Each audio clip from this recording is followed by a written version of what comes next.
So these usually get stuck because of the sand that's in there. They'll break in two different ways. A, when it gets seated on the little rubber gasket, the rubber doesn't sit properly. So what you've got to do is find a different kind of gasket or a better gasket.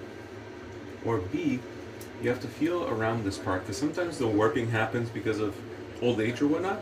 You'll have little warping that happens on the sides here. So you got to make sure that that's clean. And that's what's going on with this guy right here. Is you can't really tell, but there's like little imperfections right here that we need to clean.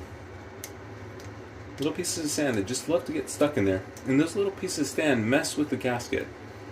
And because they mess with the gasket, and we'll clean these off here with a different screwdriver, but because that happens, then it doesn't sit on the gasket properly, and then what that happens is you'll have a small leak. And obviously we don't want anything to leak in the pool. With this one, what's going on is it's sitting just right because there's nothing, no imperfections here. But as you can see, when I turn this upside down, it's not going down. Whereas this one, when I turn it upside down, you can see that little guy just went all the way down. So why is it not doing that? Well, usually it's because we have some imperfections, something like sand that loves to get stuck up in there. So what I usually do is I bring up some vinegar, tap it lightly. You'll see how it goes at the bottom. We'll go ahead and we'll open this up.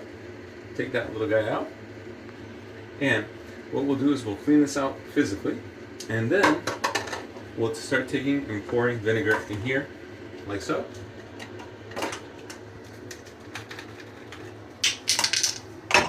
And what you can also do is you can do vinegar, you can also do water, and then with the water though, is you got to go upside down and then blow in it.